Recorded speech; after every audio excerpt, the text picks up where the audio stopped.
We need a bill for the cash payments. We need a bill for the checks. Okay? We don't want to hear it's too hard. Somebody don't like it. The government don't like it. We got to work piece by piece. No. Nobody can eat no apologies. Nobody's paying their rent with no apologies. Ain't nobody buying no groceries with no apologies. Nobody's coming out of prison with no apologies. Ain't nobody coming off the street from being unhoused with no apologies. Apologize with your actions. You do better, and that's how you show that you're sorry. I think you know why I'm here. That's why I'm always coming. Where's the money? Where's the cash? Where's the check? $5 million. San Francisco's already made a move. $5 million is nothing. We need to do this. We need to get the money. Where's the money? Let's get the money now. Where's the money?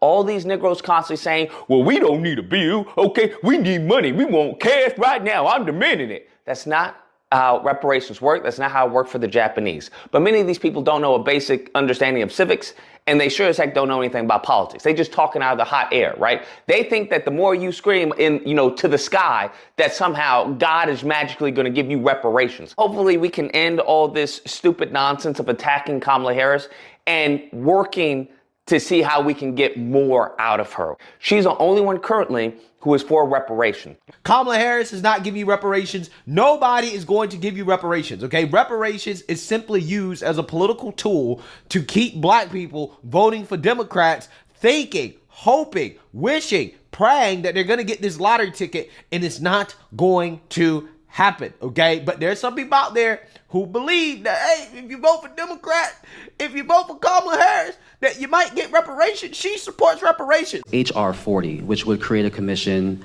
to study the history of U.S. slavery and study the issue of reparations. This is a bill that you have co-sponsored as a U.S. Senator. Yet, this has, despite the fact that this has been, similar commissions have been created on the state level and on the local level, is yet to pass in Congress, let alone come out of committee. Would you, as president, take executive action to create this commission, or do you believe that it should happen in Congress? On the issue of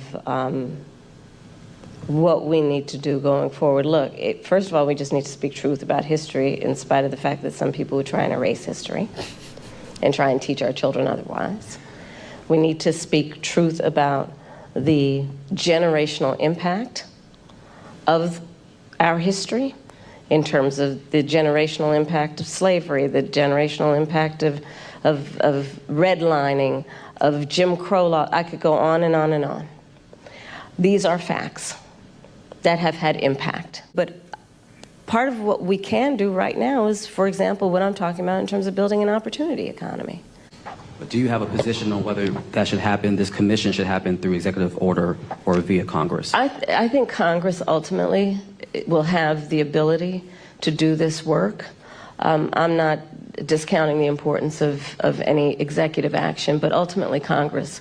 Because if you're going to talk about it in any substantial way, there will be hearings, there will be a level of public education and dialogue that, and I think that was part of the spirit behind the congressional action thus far, to ensure that everyone can participate in this conversation in a way that elevates knowledge about history, yes, and the reference points that have that are the impetus of this conversation. Kamala Harris does not support reparations, okay? She might say she does, but she's never going to do it. She's not going to get it done, right? It's never going to happen, right? It's not going to, okay? And one of the main reasons why is because these Democrats know the day that they give out a dime towards black people for reparations, okay? It is the most politically divisive policy that you could think of, and it will bankrupt this country or any state that attempts to do it, right? So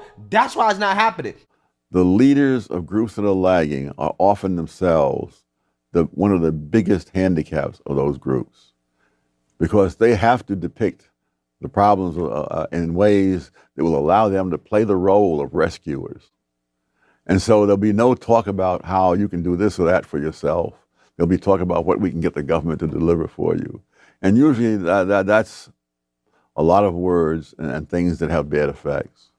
And that's true not only with blacks in the United States.